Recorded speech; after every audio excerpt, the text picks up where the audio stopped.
Hey folks, welcome back. In this tutorial we're going to be looking at keyframes, and keyframes are very useful for adjusting effects over time.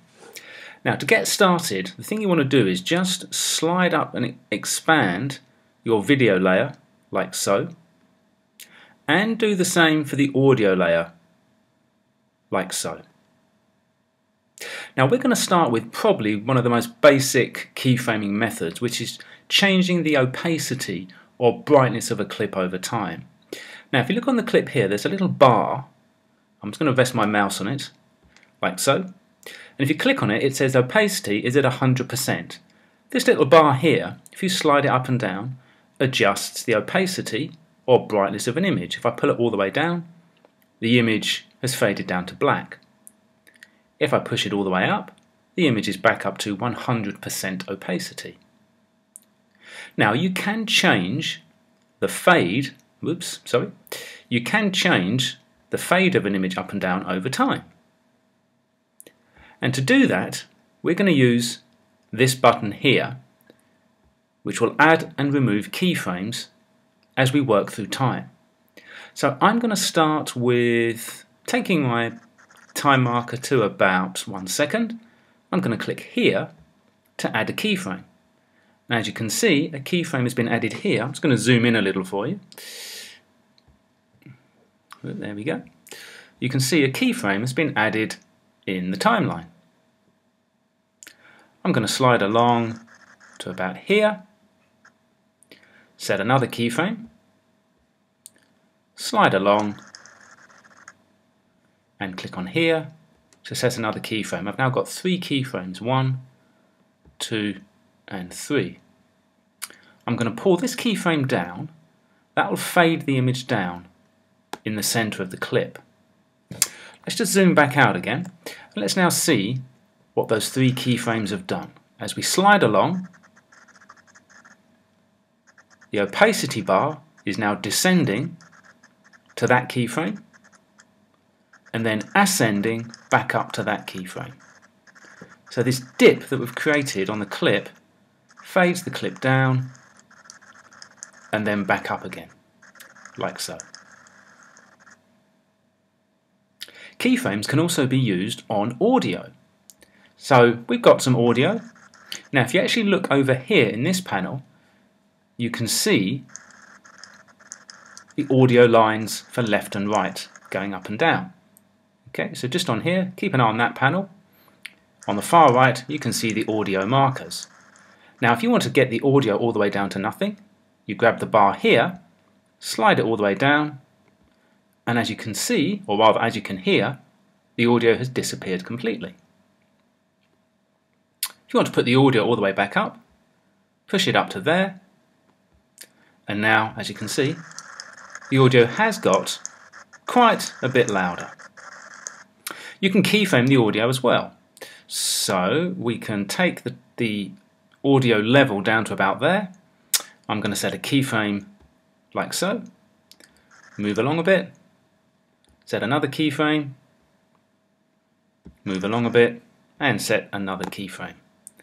If I then push this keyframe up, the audio at that point will peak up, get louder, then go down again.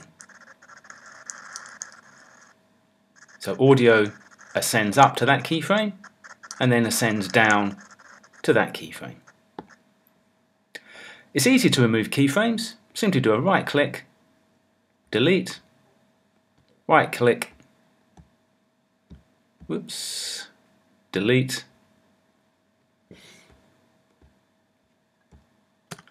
and they're gone. I'm going to remove them from here as well, just to take that clip back to its default state. One other thing that's worth noting as well is this little FX button. We'll explore it a little bit more on the video line, but just to point out on the volume line, if you click on this FX button here, you've got some audio options. If you go down to Panner and Balance, the bar now represents fading the audio all the way over to the left or fading the audio all the way over to the right. So if I push the bar all the way up there and scrub through, if you look on the audio channel here, you can see that it's now only coming out the left-hand side. If I put it all the way down to the bottom, you can see that it's now only coming out. Whoops, I didn't get it all the way down. Let's pull that all the way. That's it. You can see it's now only coming out the right-hand side. So you can add keyframes. I'm not going to do it, I think you've got the idea, but you can add keyframes here to make it pan from left to right, depending on what you want to make. To put it back to the volume control, click here on FX, go back to volume and level. Now you can also keyframe effects over time as well. So let's say I wanted to start this clip in a nice blur, and then from the blur fade it up to total focus. I'm going to use the Gaussian blur here under blur and sharpen in the effects panel. So it's effects panel, blur and sharpen, and I'm going to go for the Gaussian blur. I'm going to pull it over, whoops, and park it on the clip like so. I'm going to go to the effect controls here, and as you can see, a Gaussian blur has now been added to the video clip. I'm going to open the slider, and I'm going to take the slider to, well, quite a way up. I'm going to really blur it out. About 50, that should do. Oh, by the way, I meant to say, yeah, make sure your time marker's at 0 when we're doing this. So I'm going to put the blur to about 50, and I'm going to set a keyframe by clicking on this little stopwatch. It actually has the same effect as clicking down here, but it's now activated or works on the blurriness, on the Gaussian blur. So I'm going to click on a stopwatch like so, and this now sets a keyframe here. It's a little hard to see, so I'm just going to slide the time marker up, but you can see it. It's a little keyframe there, which means that at 0 seconds the clip is going to have a blur of 50. If I now slide along, and I can use my time marker here, or I can use the time marker here, I'm going to slide along to about 1 second, give or take, and I'm going to click, and I'm going to drag the blurriness back down to 0. That's now set another keyframe.